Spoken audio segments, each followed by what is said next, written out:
I'm here at Nokia World 2011, where Nokia has shown off a handful of new mobile phones, but only one that's destined for the UK, and that's this one here, the Nokia Lumia 800. Now, this handset is a Windows Phone 7 handset. It's the first from Nokia that we've seen since the partnership between Nokia and Microsoft was announced earlier this year. It's got a beautiful unibody, injection molded, single color casing and a screen on the front which is 3.7 inches. It's an AMOLED screen, so very bright, and the blacks are really dark.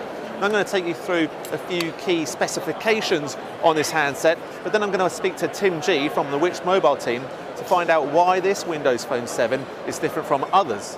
Well, onto those specs then. Well, on the rear of the device, you've got an 8-megapixel camera, which sits behind Carl Zeiss optics. Now, this camera has a 2.2 aperture, so that lets plenty of light through to the sensor and should really help shooting in low light conditions.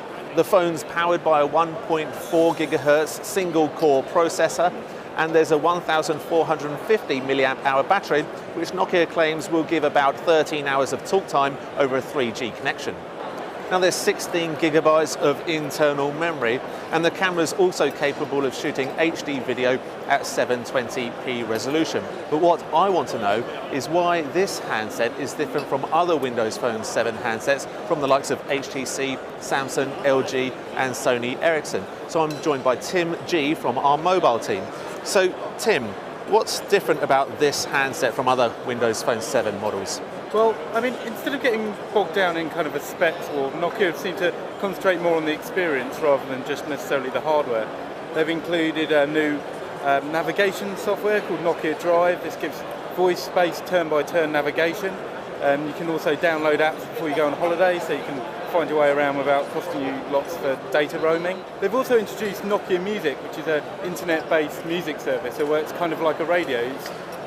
It's called Mix Radio, and you can download certain playlists, and it's also good because you can use it offline. So maybe if you're travelling on the tube, you can download the playlist before you get on, and that means that will last for 4 weeks once you've downloaded it, and each playlist is around 20 songs. Finally, they've also got an exclusive app from ESPN, the sports broadcaster. This lets you kind of get down into all the different sports that they cover and get live updates from each league or even a specific team, and then you can then pin that to the homepage and get quick access to all that information. Okay, thanks Tim. Now, the Windows Lumia 800 will go on sale in the UK in November, and it will cost around €420 to buy outright. When it does go on sale, we'll be buying it and sending it to our labs for a full test. But in the meantime, if you want more information on this model and for hundreds of mobile phone reviews, go to our website at which.co.uk/mobile.